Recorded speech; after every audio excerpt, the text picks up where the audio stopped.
Hello YouTube, it's Boards Dude and I'm back with a video review taking a look at Earthrise Thrust, the final Seeker I needed to complete my War for Cybertron Trilogy Seeker collection.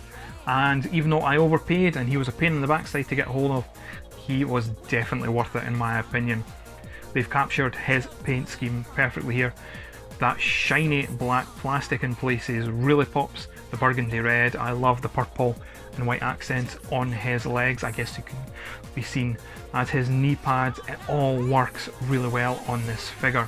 The head sculpt has this wonderful grimace, giving him that serious look that he kind of had in the Generation 1 cartoon. Profile wise, what you would expect from a Seeker mould, nice and sleek, very minimalistic.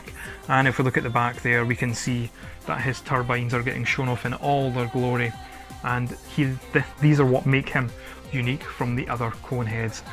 Overall, when I look at the robot mode, I am very impressed with Thrust. Taking a look at Thrust's articulation, the head itself is on a ball joint, can do a full 360 quite nicely. The arm itself is also a full 360 degree of motion available to it, but the turbines do get in the way. You can even have the turbines flip down if you wish, but it's still going to get in the way of that articulation. We do also have the ability to swing the arm out. We get a bicep cut, we get a bend at the elbow. In terms of hand articulation, that's pretty much it. You can't get a twist on the fist because of transformation. There's no waist swivel. In terms of the leg articulation, you can get the leg up this much, can go back that much, and can go out this much.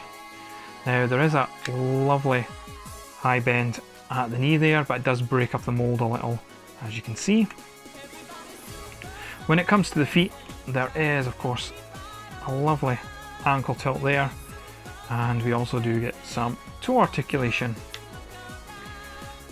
Now you can definitely tell that is quite limited in terms of articulation, but that's just because of the way the mould has been designed. But I feel there's still enough there for some excellent figure photography.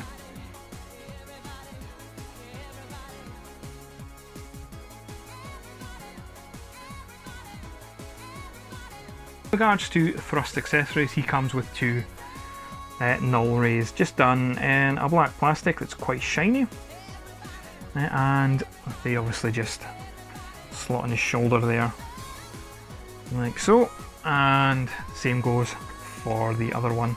If you wish, it would just plug in, or you can pop it in his fist. That's all you really do get for accessories here, but it's a Voyager figure, and it does come with two guns. So in terms of scale, the only comparison that really does matter when it comes to the Seekers and the cone heads is definitely how they scale with the other cone heads and Seekers. And as you can see here perfectly, this is the shot that you want with your cone heads and Seekers alike. I have skipped the transformation part on Thrust here because you've seen that transformation done so many times. You know how it works. But let's take a look at Thrust's alt mode. And this is just amazing, all the detail that's going on here. That shiny black plastic just picks out all that sculpted goodness. I'm a sucker for clear plastic, so that orange just works wonders in this alt mode. I just love the uniqueness of Thrust when it comes to the Seekers. It's all down to those turbines that you see there, of course, and that really does make him unique in both robot and alt mode, and he's definitely one of my favourite Seekers when it comes to both modes. Of course, for the size comparison, it had to be with his fellow cone heads, and there we go, the trio looking amazing and equally as menacing as before. Definitely feels good to have the trio together. My final thoughts on Earthrise Thrust. The robot mode captures the animation model perfectly. I love the burgundy red on him, and the matte black plastic versus the shiny black plastic. That clash just works on this figure, along with the other paint app details, including that purple and white on his legs and the gunmetal grey in his turbines. The transformation on the figure is the standard classics and even Earthrise Seeker transformation affair. There's nothing new here, nothing to wow you, but it's fun, and that's the main thing when it comes to transforming Transformers. The alt mode itself again is captured perfectly, just like in the animation, and is definitely my favourite of the trio when it comes to the Coneheads alt modes. Now, do I recommend this figure? It's a yes and a no on this one. If you want this figure to complete your Earthrise, or indeed just your Conehead collection, then it's an absolute yes.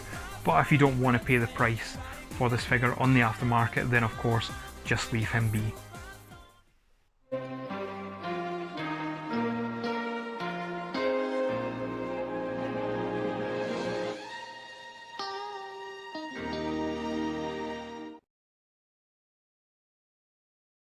Hold on, because my phone keeps buzzing. Not very far. Out to the side. And stop. And again, for the size comparison here, of course he had to be goodness me.